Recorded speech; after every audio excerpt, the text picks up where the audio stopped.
Selon les statistiques officielles au Gabon, sur un réseau routier estimé à 9 170 km, seulement 20% des routes sont bitumées. Une situation qui affecte le transport des biens et des personnes dans ce pays d'Afrique centrale. Pour pallier le problème, le gouvernement s'est engagé en faveur du développement et de la sécurisation. Ceci à travers la mise en œuvre d'un budget de 1 333 milliards de francs CFA à des projets d'infrastructures routiers entre 2024 et 2026.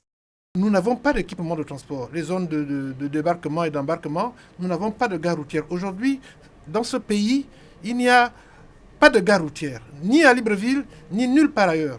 Or, la gare routière est un instrument de régulation des transports et qui participe à rendre le transport efficient.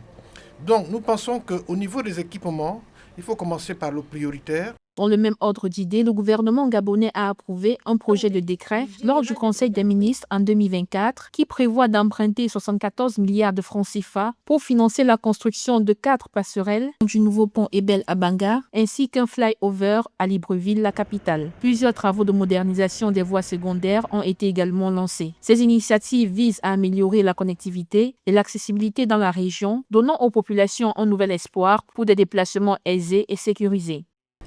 Le secteur des transports, le domaine des transports, comme le disait Jean-Robert, qui est un domaine de souveraineté d'une part et qui est au centre de l'activité économique et sociale, devrait pouvoir faire l'objet d'une attention particulière et regarder de très près ce qu'il y a lieu de faire pour adapter l'offre de transport à la demande de transport qui est exprimée par les populations. Il me semble qu'à ce jour, ce n'est pas le cas.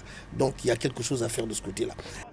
Malgré les défis majeurs auxquels le secteur routier de ce pays est confronté, il demeure une priorité pour le gouvernement. À quelques jours du scrutin présidentiel, les 8 candidats en lice multiplient les meetings pour convaincre le maximum d'électeurs gabonais avec des idées novatrices pour le développement du secteur routier de ce pays d'Afrique centrale.